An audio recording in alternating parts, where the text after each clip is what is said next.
Because of the war in Vietnam, a multitude of Vietnamese fled in the 1970s and 80s, and many sought refuge in the United States.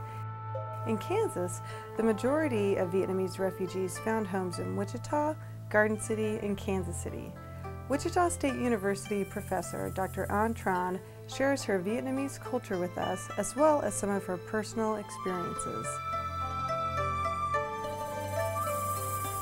I immigrated to the United States almost 30 years ago with my husband.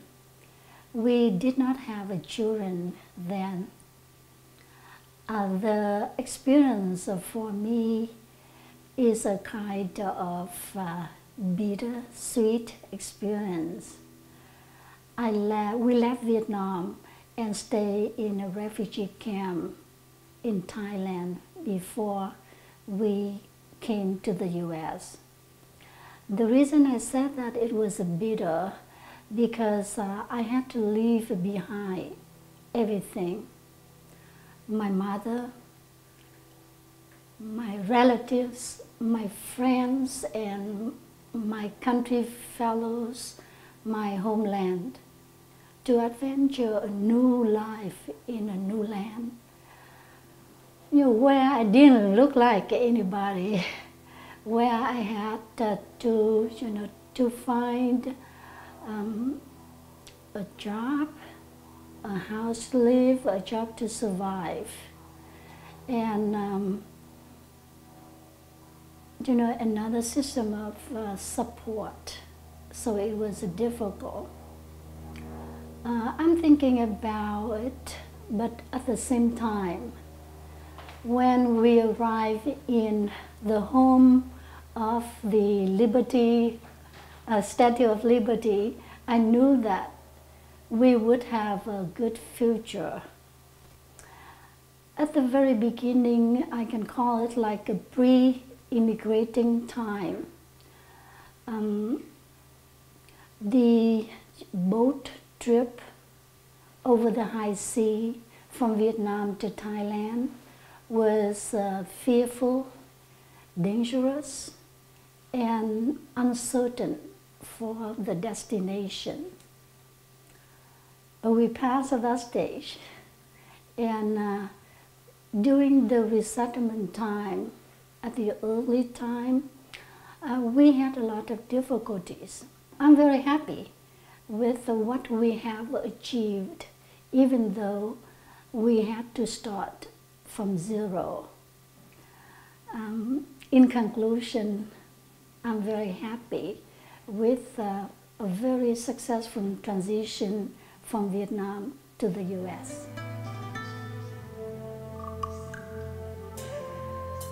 We are now filming at Phác Hoa Temple in Wichita, Kansas.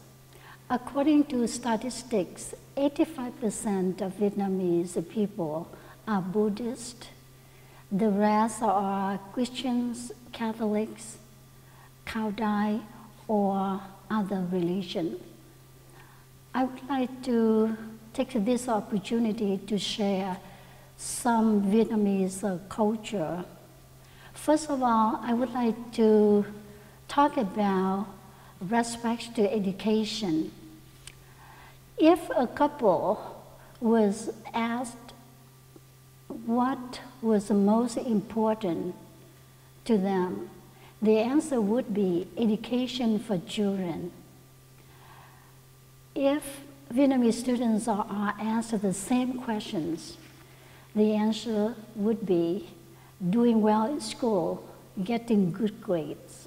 Vietnamese families believe that each family member is a link in a net. A good net does not have broken links. In the same token, each family member creates the success for the whole family. And any wrongdoings committed by one member of the family can harm or damage the family reputation, which is our family name. Vietnamese children do not leave home. At 18, they stay with the parents until they get married. Unmarried boys and girls are not allowed to live together. The next cultural item is about respect for parents, elders, and figures of authority. Elders and figures of authority are ranked at the level of parents. They are well respected. They are respected for their age, their social status, their life experience and wisdom. At the retirement days, elder parents stay with one of their children, usually the oldest son and his family. It is very unusual if we put our parents in a nursing home. We like to have the opportunity to work with the parents, to take care of the parents, to have a parent living with us, because that is the opportunity when we children can pay our filial piety to the parents. The Vietnamese people think that Americans are so fond of saying, "I love you." The Vietnamese people are not. It is difficult for them. It is not easy for them to express words about affection often or easily.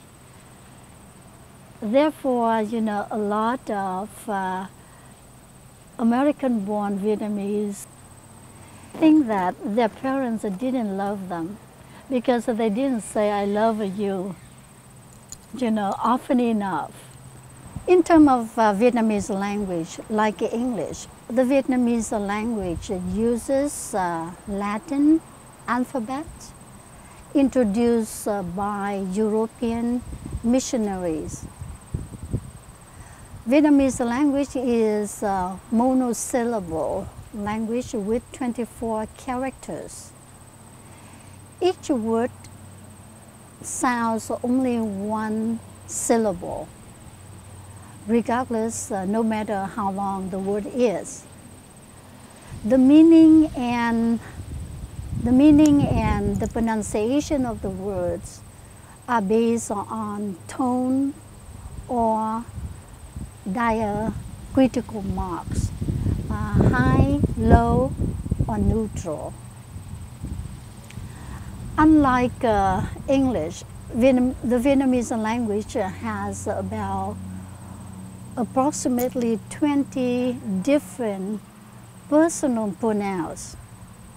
So when you listen to the personal pronouns in a conversation, you can not only tell their relationships, but also the emotional condition. The Vietnamese smile confuses a lot of people. It replaces something like a "thank you," "I don't understand," "I don't know." In the same token, the word "yes" confuses people too. Yes does not always mean a positive answer. It can be, for example, if the teacher asks a student, "Do you have a new notebook?" Or you don't have a new notebook, do you? You don't have a new notebook, do you? The student may answer, "Yes, I don't have." So the answer is more of, "Yes, I agree with you that I don't have a new notebook," instead of a positive answer. Last but not least, I would like to share that in order to understand them, to teach them well, you need to be mindful about their culture.